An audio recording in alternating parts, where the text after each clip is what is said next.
Hello and welcome again. You are looking at the EDU2AE HP. The first screen that pops up tells you the version number. In this particular case is a 1.1, which as of April 2nd, 2013 is the most current version of firmware within the controller.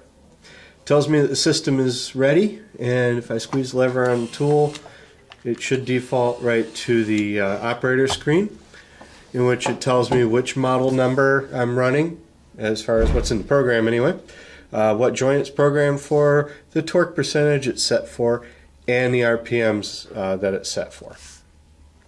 We'll go into the menu, and we can see that I have it set for Pluto 6, which is what I have plugged in. The torque value is a little high for me right now. I'm going to run that back down. Probably set it at 20%. That should be nice. The joint is soft. That's what I have on my joint simulator on the torque analyzer. And if you had a hard joint, you would have the brake time available as well. Brake time allows you to run the screw in most of the way, and then actually use a little bit left over to run the actual torque. Please refer to our 2AE video for an explanation of that.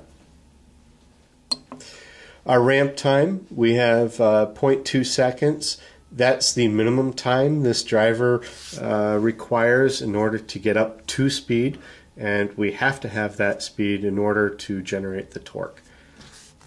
Our speed is set at 250 RPMs, and our minimum time is off, which is actually the default.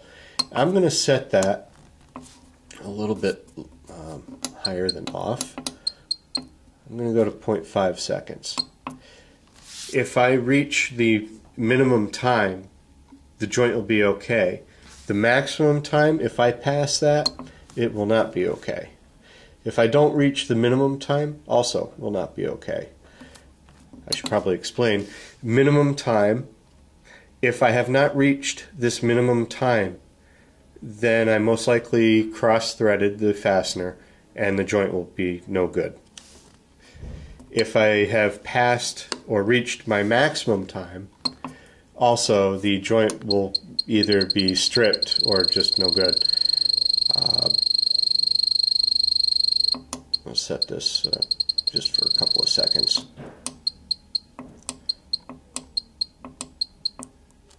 Okay. The auto reverse. The auto reverse allows you to run the fastener to torque, and then it will automatically back off for how much time you have selected. So if I set it for 0.5 seconds, I will now be able to run the joint to torque, and maintaining control of the lever, the driver will automatically reverse for 0.5 seconds. Depending on how far back you'd like to move your fastener, you can change that time accordingly. Reverse speed is set for 300 RPMs.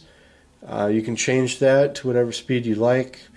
And the reverse torque is defaulted to maximum. That is full power to reverse a full-on fastener that's been put into place. And you should not have any problems getting anything out with that.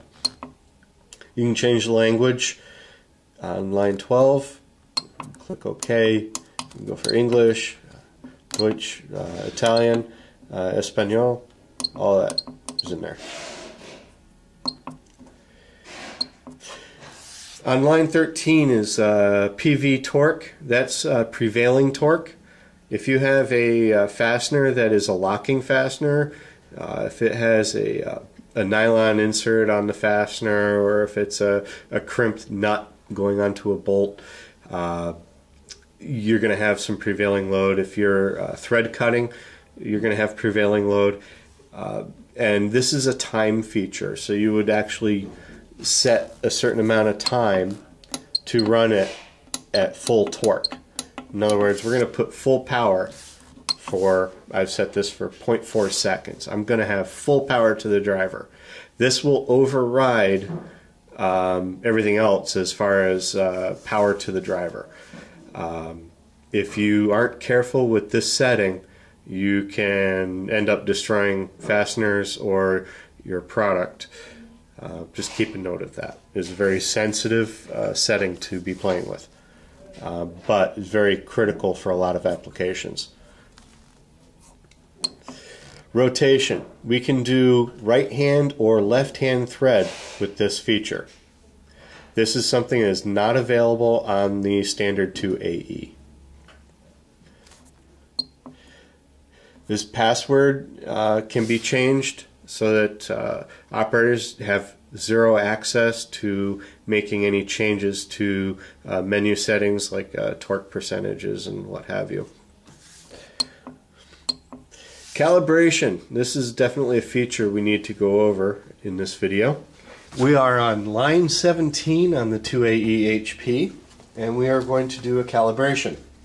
I want to make sure my torque analyzer is on and ready to go. And I'm going to test the joint and see what I am currently getting. So I want to know what I'm actually set for. So it's 5.6.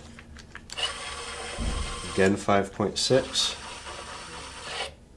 Again 5.6.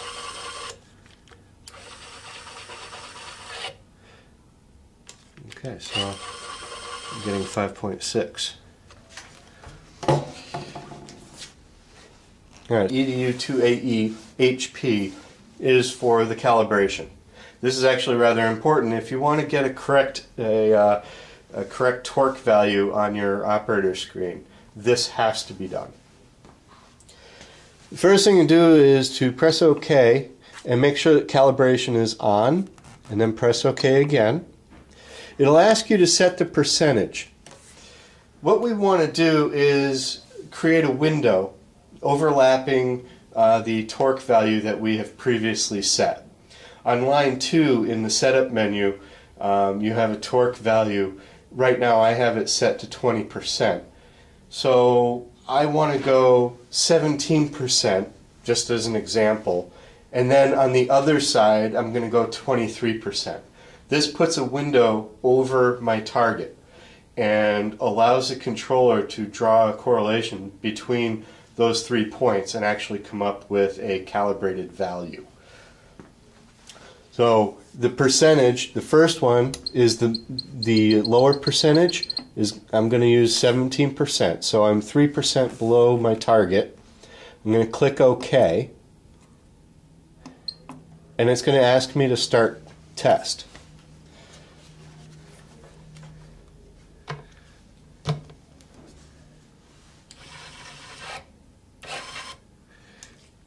My test came up with 4.9 inch-pounds. I'm going to click OK to confirm that I did the test, and now I'm going to tell it the value that I got.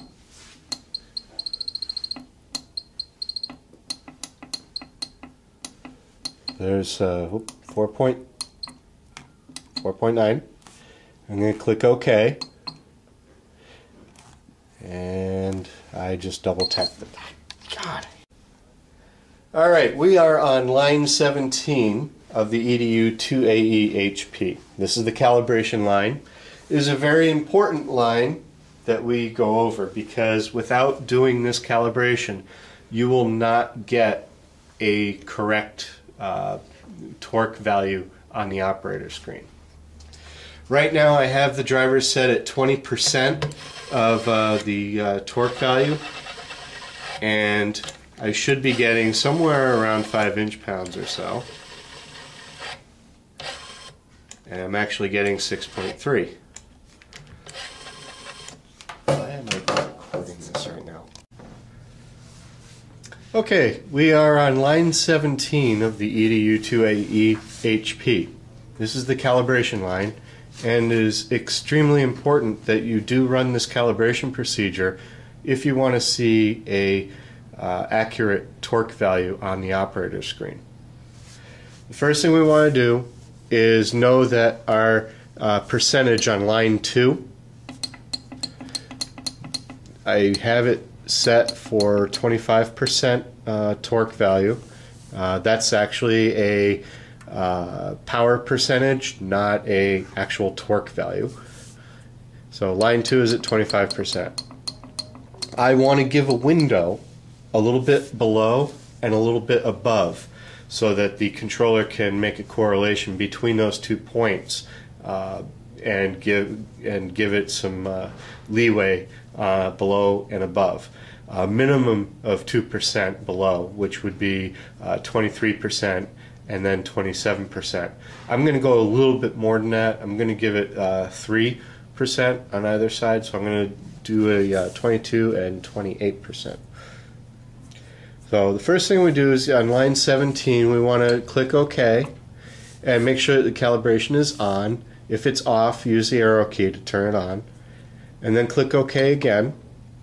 You're going to enter the percentage. Now, like I said, we want to be a little bit below, so I'm going to set it for 22%. That's 3% below my target. I'm going to click OK. I'm going to do a rundown on the torque analyzer. Might do it twice just to make sure. Okay, so I get a value of 9.6. So I'm going to click OK to confirm the test, and I'm going to enter the value of 9.6, and I'm going to click OK. You see that fucking button? Okay, line 17 of the EDU2AE-HP is a very important line. This is the calibration, and you must do this calibration procedure in order to receive a correct value on the operator screen. So you click OK and make sure that calibration is on. You can turn it on, off using the arrow keys, and then press OK. Never mind. Okay, we're looking at the EDU2AE-HP. Line number 17 in the menu is calibration. We want to do this in order to get a proper torque value on the operator screen. If you don't do the calibration, that number will not be correct. So we're going to click OK, and we're going to see here that the calibration is on. If it's off, you can use the arrow keys to turn it on, and then click OK. The first step is to enter the percentage. Now, we want to do a little bit of a window below and above our torque value. Right now, the percentage of power is set at 25%. That's at line 2. The torque percent is set to 25. So our minimum requirement for this calibration procedure is 2% below, 2% above. We're going to go 3%. Because I like to use 3%, just a personal thing. So I'm going to set my first value at 22 and then my next value at 28%. So I'm going to set this value to 22, and I'm going to click OK.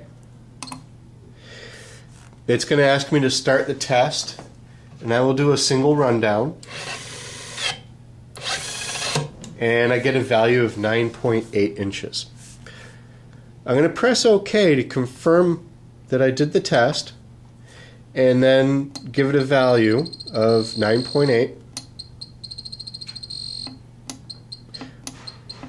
It's exactly the number I got on the torque analyzer. 9.8. Click OK. Step 2, enter the percentage. Now again, I want to go a minimum of 2% above, but I'm going to go 3% above my target. So there's 28. I'm going to click OK. And it's going to say Start Test. I'm going to do a single rundown on the torque analyzer. And I got 11.2. So I'm going to click OK to confirm that I did the test. And then give the value 11.2. And I'm going to click OK. Calibration complete. So long as you don't change the percentage on line 2, you should not have to touch this calibration again. We'll get into the compensation in a moment.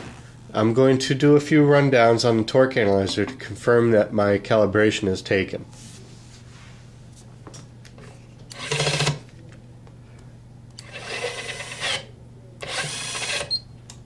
So I get a value of 10.5 on the torque analyzer, and it's telling me that I got 10.4 here. So that tells me that we did okay with the calibration. Yes, it is normal for it to be 0.1 or 0.2 above or below what I'm seeing on the torque analyzer. That's well within my operating limits, and there is going to be a slight variation from any torque analyzer to the value that you read on the controller. That will be normal, but it should remain consistent. That is the one thing you will look for.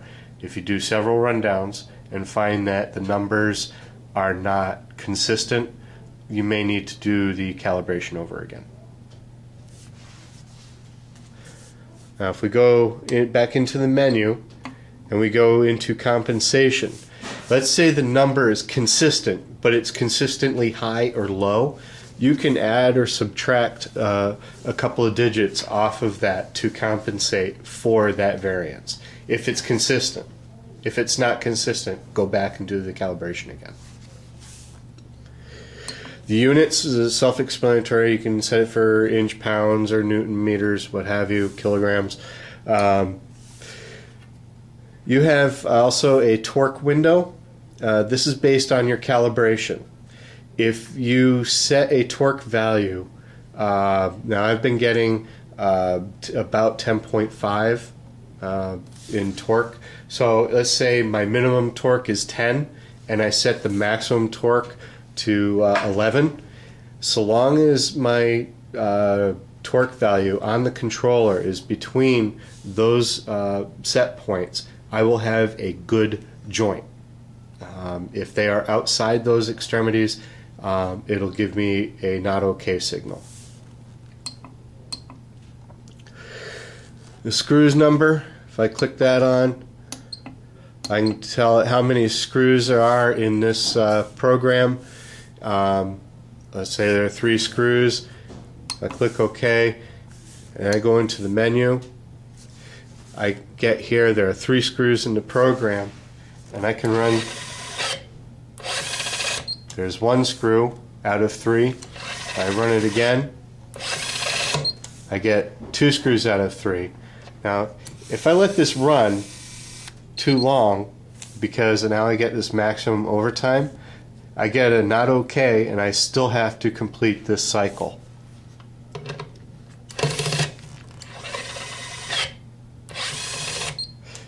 And there are my 3 good screws out of that cycle. When we go back into the menu, the OK or escape is off. That means the operator can press escape or OK on the controller to move on if there was an error. If you select this to on, that means an input on the back of the controller, and we can get into the IOs later that are on the back of the controller, but this would require a line supervisor or manager to come over and reset the controller via an external input.